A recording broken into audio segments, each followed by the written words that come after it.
Okay, so I've got something pretty cool working with the OPXY that I want to show off. So you can connect the OPXY over MIDI or other connections. You could use like a more standard MIDI connection as well, but I've used USB here. And what that means is that you can then code against it. So this is a web page that I made. And basically what it does is it gives you some sliders over here and different control fixtures. So I can decide a genre that I'm interested in. I can pick a key and mode that I want to play in. And then it lets you configure each track. So I've said, oh, I want fairly dense drums. And as I do that, it creates different patterns over here. And then if on my OPXY I hit play, that's actually going to trigger this web page to send out MIDI using the Web MIDI JavaScript API. And then in real time, as I tweak this, I'm gonna get different sounds coming out of here. So I can change the bass line. I can change what the chords are doing. I can make some different variations. It can produce melodies as well. I haven't created a visualization for that. Eventually at some point I want to do call and response.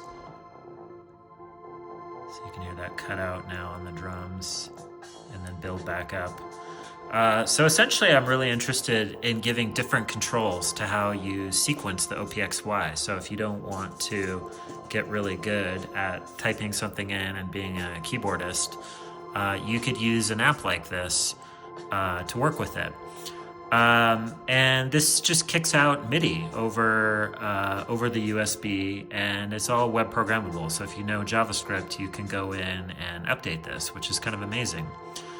And let's go ahead and stop that. So as soon as I built this, I started thinking about, okay, well, what else can we control? And it turns out there's a whole MIDI CC reference that someone's posted on Reddit. And depending on the different CC channel that you see over here, you can modulate all kinds of things like the track volume. You can take all the different parameters of the synths. So like whatever the actual settings here, any of these different synths, you can essentially control the knobs for them, but you can do it in these MIDI CCs. We can control the envelopes, the LFO, different track parameters. We can even control the tempo. We can stop, start, playback. We can control the active scene. And then we can do that across all of the synth tracks, but we can also do it for the different effects tracks that are auxiliary. So one of the exciting ones I'm really interested to play with is the tape. You can hold down keys and then start modulating some of these different parameters to create really glitchy sounding things. So if I pull back for a second, I started realizing like, oh, you can do some really interesting stuff with this. So one of the things I'm thinking of doing is creating a layer in JavaScript that's a little bit more abstract than just MIDI CC messages, so that you could grab onto a track, you could maybe put sequences on it, you can refer to the tracks by name, like, oh, I want to grab effects 1 or tape, then send different CCs out to it. And we could also abstract what those actual parameters are, so they actually become named things that you can program against, like, oh, I want to change the filter resonance or the reverb. And then one thing I'm not sure, by the way, is like, so these effects channels, can you actually change the active engine that's running on them, or change the synth engine? I'm not sure if there's a MIDI CC parameter to do that, but if you could, it'd be really cool. And then we could imagine more script that we could do on top of this. So we could actually kind of turn the sequencer into something that's running out of JavaScript. And we could also maybe script different things that happen. So if it detects on some other track that, oh, a certain chord is playing, or this certain note played, you could imagine catching those as events in JavaScript and then dispatching those out to trigger other events, like, oh, then start this new sequence or schedule this modulation that's going to happen. Some other things that I'm imagining scripting are creating different effects, creating different macros that happen, different automations, and then being able to modulate down to a certain value, like, okay, by this beat, I want to get this value down to this thing. So instead of just having the one LFO per synth engine that you have right now, you could essentially have virtually unlimited LFOs. I don't know how many different CCs you can send at a certain time and if it'll lose them, but I bet it's like effectively unlimited.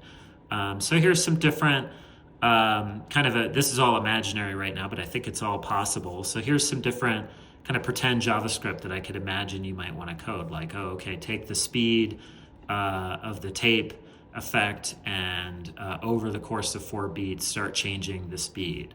Or, okay, great, that's this new glitch thing that's now addressable, and now I want to go do that more in a more scripted way, or send these notes.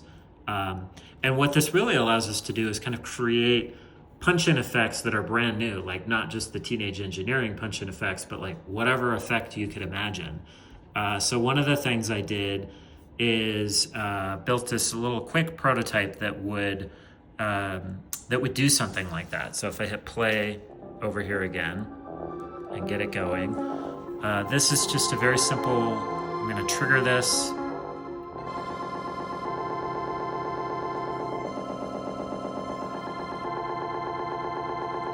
And you can kind of hear that that's created this really glitchy sound. I'm still learning the right way to kind of script against the tape and get that sounding in a good way, but you can sort of imagine like, okay, this was just a very simple prototype that I wrote. The JavaScript for it, if I view source on this, 1 second, is really simple. Like this fits within a page of JavaScript basically. But by making this more abstract JavaScript that I'm envisioning over here, like you could make this a lot more easy to work with.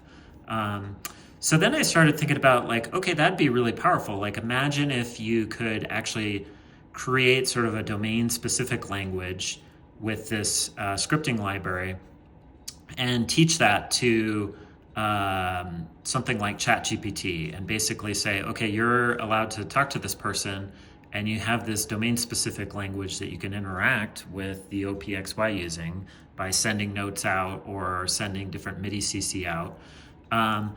Then you could imagine just talking to it and go, okay, hey, this track feels kind of lifeless. What are some different things we could do? It could say to you like, okay, let's add some movement to the sound. We're going to modulate the filter cutoff.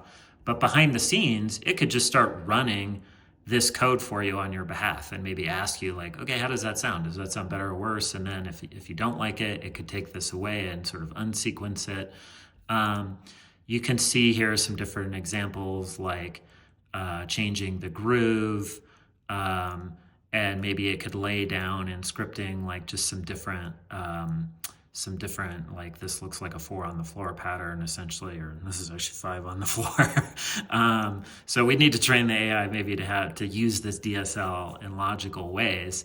But you can kind of see some different examples of what would be possible. So this all started from this thing. I think I'm going to keep working on this and keep getting this sort of melody and chord progression generator to sound good. I was kind of inspired for this by Melody Sauce and Scalar, and I just wanted to make like a really simple version of that. So I might keep playing with this, but what I really want to do is kind of make this JavaScript API as something that you could kind of real-time script against, and basically just have sort of unlimited performance effects that you could do with this. One last exciting thought with this is all connected to my laptop here, but this is just USB and it's just MIDI. We can code against this really simply with web MIDI. And so you could start to imagine this doesn't really require a PC. Like we could hook this up over USB to just like a Raspberry Pi that's got this script inside of it and maybe has some just very simple knobs and sliders. So like this whole interface that I imagined is essentially just these like 4 knobs for each thing. And so what we could do is over on the OPXY, there's actually like an external MIDI track. I think it's 3. And we can send, so we can send I don't know if yeah, it's not in focus very well, but we can send MIDI CCs out from this thing. So this whole interface doesn't even have to be a screen that you're looking at. It could be actually that if you just use this in a certain way to twist knobs, that you send out MIDI CCs that actually just do this. So we could have like a teeny tiny Raspberry Pi hooked up to this thing and actually get like full track generation. So the generative abilities of this would be sort of unlimited. You can see the OP1 in the background here, and one of the things I'm curious is whether it has kind of the same power with MIDI CC that the OPXY does. It seems like the OPZ has that power.